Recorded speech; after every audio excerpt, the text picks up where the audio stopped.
Hello everyone, welcome back to the channel. Today we'll be studying about amoebiasis, which is very important from your short note point of view. So moving ahead, what is amoebiasis? It is basically a protozoan disease because it is caused by a protozoa which is named as Entamoeba histolytica. Okay, Entamoeba histolytica is the name of the protozoa which is causing this problem, that is amoebiasis. Now in some books you also must have read it like E histolytica, so it's one and the same thing. So it generally spreads in human in the cystic form. When it enters your body, it is present in this form, that is your cystic form. Okay, cystic form as in the outer covering is going to be very hard and thick, whereas inside there will be a number of propozoids which will be present. Okay, so this will be seen. Also, it is more commonly seen in the tropical countries. Moving ahead to the pathophysiology, here we will be studying about the whole cycle of amoebiasis. So what exactly happens is that amoebiasis spreads in your body through contaminated food and water. Okay, whenever you drink bad or unhygienic water or uncooked meal, then there are chances that you can gain amoebiasis. Now what happens, for example, you just consume bad food or maybe unsanitized water, then what will happen?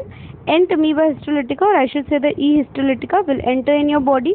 As soon as it enter in your body, it will enter in this cystic form, as I just told you before also, that in the body, when initially it is coming inside the body, it is coming in this cystic form.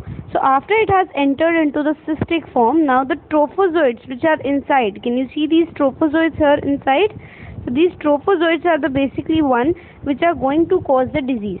So the cyst wall starts to break, okay, and this is said to be the excistation. That means there is breakage or the dissolution of the cyst, so that the trophozoites which are inside can be released in the blood.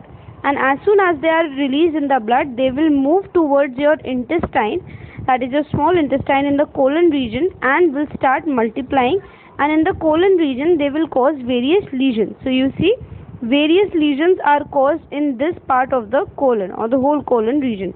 Now this is what is happening. Half of the trophozoites which were released in blood, they move to the small intestine, and there they are causing your lesions in the colon area. And the other half of the trophozoites which were not utilized, they will again form a cyst, and like they were the trophozoites which were non covered with any kind of cyst because of excistation.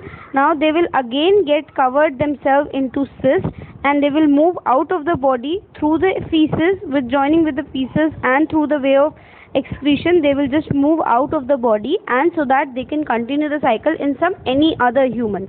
Okay, so it's very simple.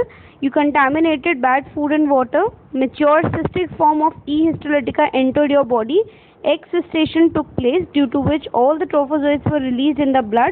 Now among all these trophozoites, there were some good trophozoites which did not harm or cause any disease, and they again formed a cyst over them, which is known as encystation. Now this is known as encystation. Okay, that was X, this was N. Okay, so again they formed a cyst and moved out of the body through the way of excretion, and the other half of the bad trophozoites, they just spread in the colon. They lead to lesions in the colon region which were actually very bad for our systemic health. Okay, they hampered our health, and they cause these kind of lesions. Now what is the interesting thing here is that the lesions which were caused in the small intestine, in the colon region by the E histolytica, these lesions are actually made of flask shaped cells. Okay, remember this, the lesions which were found in the colon region are going to have flask shaped cells. That means the cells will be somewhat like the head will be very narrow, and the base will be very, very broad. So somewhat like a flask shaped cell. Okay, so this is what it is, that narrow from top and broad from the base, and these cells are found in these colon lesions which were caused by E histolytica trophozoites. Moving ahead, what can it do into the liver? In the liver, there is a major harm to the liver because of the trophozoites. How? As soon as the trophozoites are released into the bloodstream, they will travel from the bloodstream and reach into the liver. Now, as soon as they are into the liver, they will destroy the liver parenchyma. Now the liver parenchyma is completely destroyed by these trophozoites. What will happen now? That liver abscess formation can occur. You know that abscess in liver can occur, and so as soon as the parenchyma is being destructed or destroyed, there will be liver abscess formation. Now this liver abscess formation, either they can be single or at times they can be multiple also. Moving ahead, if you see the early lesion, for example, if you see the normal histology or anatomy of your liver, it is usually pink in color, light pink in color in the early healthy stages. But as soon as the liver gets infected, it is going to be changed into chocolate brown color. So in early condition it was pink color, later it changed into chocolate brown color. Now some trophozoites, this is the same terminology, encystment, which I just told you, that some trophozoites which did not cause any disease into the body will again form a cyst, like they again formed a cyst, and this whole process is known as encystation. This is the term. Coming to the clinical features of amoebiasis, there will be amoebic dysentery which will be seen. Most of the infections will be asymptomatic. The incubation period ranges from 2 weeks to many years. Offensive foul smelling diarrhea, the stools will be foul smelling, also diarrheatic, and sometimes there can be constipation which can be seen. The stools may have blood stains and mucus stains in it, and abdominal pain is there, and the condition bloody diarrhea can also be seen. These are two different things, abdominal pain and bloody diarrhea. Moving ahead, what are the particular symptoms of which we can see in the liver? So generally abscess is seen in the right hepatic lobe and without diarrhea. So it's not important that every time there is harm in the liver, there will be diarrhea also, as diarrhea is a very important clinical feature, but sometimes abscess can occur without diarrhea also. So usually it is seen in the right hepatic lobe. Okay, the early symptoms is there will be local discomfort, there will be malaise. Malaise का मतलब क्या होता है? बेचैनी हो जाना, ठीक है? So there will be malaise which will be seen, and high grade temperature, chills and rigor, tender hepatomegaly, that means the liver is enlarged and painful. There will be dry cough, pain in the right shoulder, and sometimes the large abscess can penetrate to the diaphragm and the lungs also. Moving ahead to the complications of liver abscess, what further complications can occur? Now there will be drainage. Okay, remember the term drainage. Now the drainage can be in two areas. Either the liver abscess, they can rupture, they can burst and enter or drain into the pleural cavity or the peritoneal cavity. This is the first drainage site.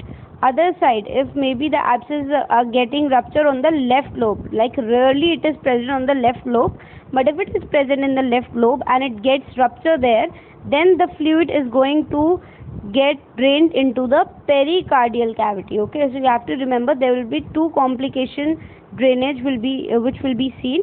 Firstly, if it is on the right lobe, then rupture can lead to drainage into the pleural cavity and the peritoneal cavity, and if there is abscess on the left lobe, then the rupture of the abscess can lead to the fluid penetration into the pericardial cavity. Moving to the investigations, what all we can do for investigations? First is the stool examination. Now stool examination is one of the most important examination tests which helps us in diagnosis, because when we take the sample of stool, there will be trophozoites which will be present inside the stool sample. So as soon as you check out the sample and if you can see trophozoites in it, that means that the test is positive and amoebiasis case is positive. TLC will be increased. Endoscopic examination will show flask-shaped cells, as I just shown you in the picture below. Ulcer in the large intestine can be seen. In liver abscess, acute ESR and CRP will be increased. There will be leukocytosis which will be seen, very important. In X-ray, the right diaphragm will be elevated. This is also a very important diagnostic feature. Whenever the right diaphragm is elevated in the X-ray, you can keep it as a case of amoebiasis. Now diagnosis is usually confirmed by the ultrasound. So three important tests which are very important is, first is this one, the stool examination, then the flask-shaped cells, and then is the ultrasound and the elevated diaphragm. Moving ahead to the treatment, the drug of choice which we have here is the metronidazole. We can give 5 to 10 days treatment or dosage of about 800 mg of metronidazole to a patient of amoebiasis, and then tinidazole or onidazole can be given 2 gram daily for the next 3 days. If the patient has no response or if there is no recovery which is seen in the patient, then what we can do, we can simply aspirate the pus through the surgical procedure and we can drain whole of the abscess pus. Now, after when you are done with the treatment, all this, you can further control the cyst phase by using dialoxanide furcate. So this was all about the video. And the last part is prevention. Very easy. Never consume bad water, unclean water or uncooked meal. So it's always safe to drink clean purified water and a healthy properly cooked meal, as it can prevent you from many infections, not only amoebiasis but many other infections. So this was all about the video. If it was helpful to you, please share this with your friends and like the channel, subscribe the channel. Thank you so much.